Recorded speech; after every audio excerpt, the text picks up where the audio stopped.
This is everything that we did in Berat, Albania. After 2 coaches and a taxi in the rain later, we were 2 very soggy travellers. We arrived at our guest house, and it was a cute little guest house that was actually within Berat Castle. That should be overlooking Berat and the rolling hills, which we couldn't see due to the rain. So anyway, we got our waterproofs on, headed out, and it was just pretty miserable, I won't lie. We just grabbed some snacks from the shop and just ended up lying down for some of the afternoon because we were knackered from travelling and there was nothing to do in the rain. Once the weather cleared up, we then went for dinner at a restaurant that was actually within the castle walls as well, and we had a garlic soup that was oh so garlicky, really, really nice. We had traditional imam bayıldı, which is stuffed aubergine, and then we also had tave kösi, which is a lamb yogurt baked dish, rich, creamy. The meat was really tender, and then it was nice to have the kind of fresh aubergine on the side as well. We were also joined by this adorable little cat. It was just so cute. Gave it some of the yogurt. The next morning, the owner of the guest house prepared a lovely little breakfast in the living room for us, which was a nice way to start the day, get fueled up, because we were doing a really exciting activity in the afternoon. So we were actually going rafting at Osumi Canyon. We were going with the Albania rafting group, and it's really handy because one of the hardest parts about doing these excursions is actually getting there. So they pick you up in the centre of Berat, drive you 2 hours there, and you get all ready and geared up, and off you go. And this was just one of the best things we've ever done. It was so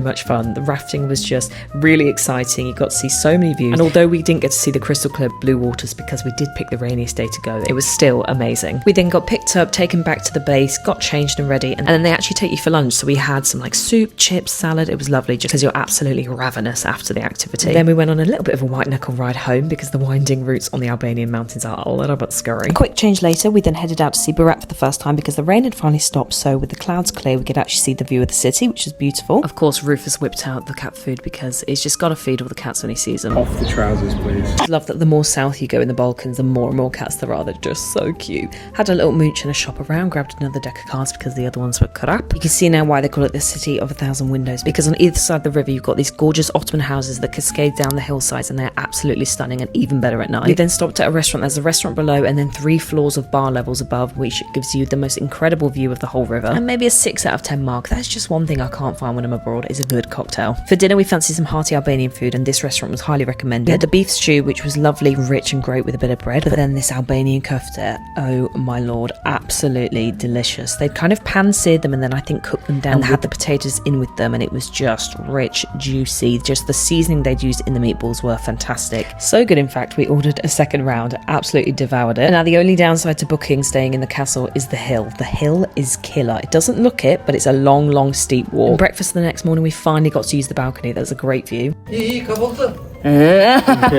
Kahvaltı iyi. Teşekkür ederim.